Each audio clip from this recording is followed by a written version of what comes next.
High বন্ধুরা, সবাই কেমন আছো? আশা করি সবাই খুব খুব ভালো আছো। তো আজকে শনিবার, সকালে একটু হাঁটতে গেছিলাম জানো। কিছু না, একটু ঘুরে এলাম। তো এসে স্নান টান করে নিলাম একেবারে।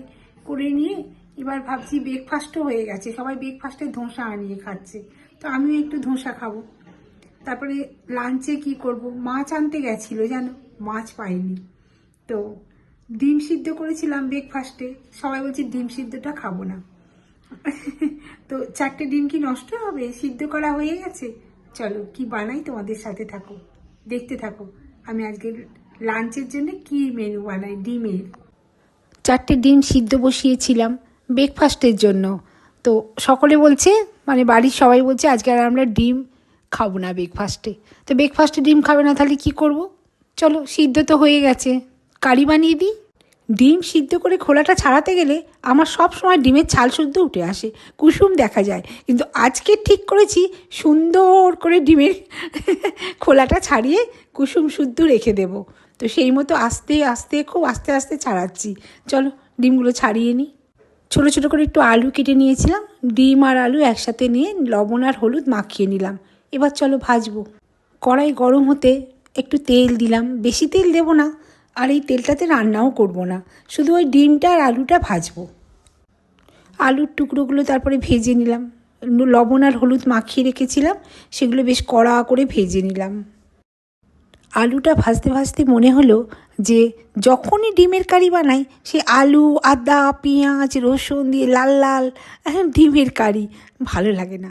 তো চলো না আজকে কিছু নতুনত্ব বানানো যাক। তো দেখো আমি কি বানাই। আলুটা লাল করে ভেজে নিচ্ছি। আমরা পশ্চিমবঙ্গের মানুষ, আমাদের খাওয়া দাওয়া একটু আলাদা। মাছের ঝোল, শাকের তরকারি, এসব কত কী খাওয়া দাওয়া, ভ্যারাইটি খাওয়া। কিন্তু আমরা যারা বাইরে থাকি, পশ্চিমবঙ্গের বাইরে, তাদের কাছে খাবারটা না বড়ই সীমিত হয়ে যায়। সত্যি খুব সীমিত খাবার আমাদের কাছে। তো সেই সীমিত খাবার থেকেই আমাদের ভ্যারাইটি বানাতে হয়। যেমন ধরো, পশ্চিমবঙ্গে থাকলে মাছ তো অ্যাভেলেবেল, যখন যাও তখনই পাওয়া যায়, কিন্তু বাইরে তা হবে না। বাইরে সপ্তাহে একদিনই মাছের বাজার করতে হবে, এই সপ্তাহে আবার পাওয়াই গেল না। এরকমও হয় যে সেই সপ্তাহে কোনো কোনো সপ্তাহে পাওয়াই যায় না। তো আমাদের কাছে খাবারটা বড্ডই সীমিত খাবার, একঘেয়ে খাবার। সেইভাবেই সেটাকেই ভ্যারাইটি বানিয়ে খেতে হয়, কী আর করা যাবে। আমাদের এখানে ভালো শাক, তুমি যদি একটু বেলায় যাও শাকটা নেতিয়ে গেছে। আর যেরকম শাক তোমার পছন্দ সেরকম তো তুমি মনোমতো পাবে না। তো যেটা পাওয়া যায় সেটাকেই ভ্যারাইটিসভাবে বানিয়ে আমরা খাই, কী আর করব। আমি তো যেহেতু তেল বেশি খাই না, তাই একটুখানি তেলেতে গরম মশলা ফোড়ন দিয়ে জল দিয়ে তাতে হলুদটা দিলাম। এমনি যদি শুকনো তেলের মধ্যে দিই, বেশি তেল তো নয়, পুড়ে যাবে হলুদটা, তাই জন্য একটু হলুদ দিলাম। তেল না খেতে খেতে আমার অভ্যাসটা এমনই হয়ে গেছে, আমি তেল একদম দিই না রান্নাতে, ওই খুব অল্প সামান্য। তারপর টমেটোটাও দিলাম। মশলা টশলা আমি একদম বেশি দিই না, আমি ওই হালকার উপরেই রান্না করি। কাঁচা লঙ্কা, টমেটো, আদা রসুন। আদা রসুনটা কিন্তু একদম হোমমেড, বাড়িতেই বানানো হয় আমাদের আদা রসুন পেস্ট আর কি, মিক্সিতে যদিও, কিন্তু বাড়িতেই। ওই আদা রসুন পেস্ট কিনে ফিনে আনি না। তো সব কিছুই প্রায় দিয়ে দিলাম এর মধ্যে, ঝোলটার মধ্যে। ঝোলটা একদম কমে গেছে, মানে ঝোলটা মানে কষাচ্ছিলাম তো ওইভাবেই, তো সেই তারই ঝোলটা একদম কমে গেছে, আলুগুলো বেশ দেখা যাচ্ছে আর সিদ্ধও হয়ে গেছে। এবার আমি আমার আসল মশলাটা দেবো। কী করব, ভ্যারাইটি বানাতে তো হবে, কিভাবে বানাবো সেটাই তো মাঝে মাঝে মাথায়তে আসেই না যে কীরকম বানাবো। হয় ডিমের ডেভিল বানাও, নয় সেই ছোটো ছোটো করে পেঁয়াজ কেটে কী যেন বলে দো পেঁয়াজা বানাও। সেসব সত্যি আজকে খেতে ভালো লাগছিল না, সব সময় তো আর ভালো লাগে না। আজকে ভাবলাম যে একটু নতুনত্ব কিছু খাই, ডিম আলু। তো যেরকম ডিমের কারি করে সেরকমভাবেই করে নিলাম। এইবার আমি আসল মশলাটা দেবো, চলুন। সবাই লক্ষ্য করেছো কিনা জানি না, আমি কিন্তু এতে পেঁয়াজ দিইনি। তো পেঁয়াজটা কোথায় দিয়েছি, এই যে পোস্তর সাথে পেঁয়াজটা বেটে নিয়েছি। তারপর সেই মিশ্রণটা এতে দিয়ে দিলাম, পোস্ত আর পেঁয়াজ।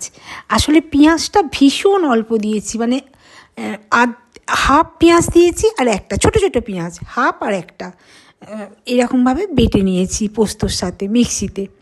তারপরে সেটা আমি মিশ্রণটা দিয়ে দিলাম, বেশ ডিম আলু পোস্তও হবে আর গন্ধটাও এত সুন্দর বেরিয়েছে। তো এরপর আমি ডিমটা দিয়ে দিলাম। ব্যাস, ঝোলটা কমে গেছে, একদম গায়ে গায়ে হয়ে গেছে, ডিম আলু পোস্ত আর গন্ধটাও দারুণ, রেডি হয়ে গেল রান্নাটা। কী আর করব, আমাদের এইভাবেই রান্না করতে হয়, ভ্যারাইটি রান্না এইভাবেই করতে হয়।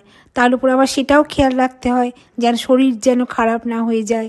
তেল ঝাল মশলা একটু কম, বিশেষ করে তেলটা, আমি ভীষণ তেল কম খেতে ভালোবাসি। তো যাই হোক, হয়ে গেল আমার পোস্ত রেডি, ডিম পোস্ত। এটা পোস্তর স্বাদও থাকবে, আবার বেশ ডিমের কারি কারি স্বাদও হবে, সঙ্গে আলুও আছে, আলু পোস্ত টাইপেরও হবে। আলু পোস্তও হলো, ডিম পোস্তও হলো, দুটো একসাথে হলো। তো দেখো তো কেমন হয়েছে, একদিন এইভাবে বানিয়ে খেয়ে দেখো, অসাধারণ লাগবে, অসাধারণ। আমি তো বলবো খুব সুন্দর লাগবে, একদিন বানিয়ে খেয়ে দেখো। আলু ডিম, ডিম আলু পোস্ত, সাথে ওপর থেকে একটু ধনিয়া পাতা গার্নিশের জন্য দিয়ে দিলাম। দেখো কত সুন্দর দেখতে হয়েছে না, খুব সুন্দর দেখতে হয়েছে। এইভাবে রান্না করলে যাদের আলু পোস্ত খেতে ভালো লাগে তাদেরও খুব ভালো লাগবে, আবার যাদের ডিম পোস্ত খেতে ভালো লাগে তাদেরও খুব ভালো লাগবে। পোস্ত থাকলে যে কোনো রান্না এইভাবে ঠিক চিংড়ি দিয়েও রান্না করা যায়, চিংড়ি দিয়ে পোস্ত দিয়ে, মাছ দিয়েও রান্না করা যায়, কিন্তু ডিম দিয়েও খেতে খুব টেস্টি হয়। একবার বানিয়ে বাড়িতে খেয়ে দেখবেন, খুব খুব ভালো লাগবে। তো দেখলে, ওই যে বললাম আমাদের রান্নার বেশি অপশান থাকে না, ওই যে অপশানটুকু থাকে সেটুকু দিয়েই আমরা বানাই। যদি আমরা পশ্চিমবঙ্গে থাকতাম তাহলে হয়তো অনেক কিছু বানাতাম, তোমাদেরও দেখাতাম, কিন্তু আমাদের বেশি অপশান থাকে না গো। তাই যা থাকে সেটুকু দিয়ে সেটুকুই বানাই, ভ্যারাইটিস বানাই সেইভাবেই। তো চলো, আজকের মতো ভিডিওটা শেষ করছি। সবাই খুব খুব ভালো থাকো, সুস্থ থাকো, আনন্দে থাকো, আর সাবস্ক্রাইব লাইক কমেন্ট করতে থাকো। টাটা।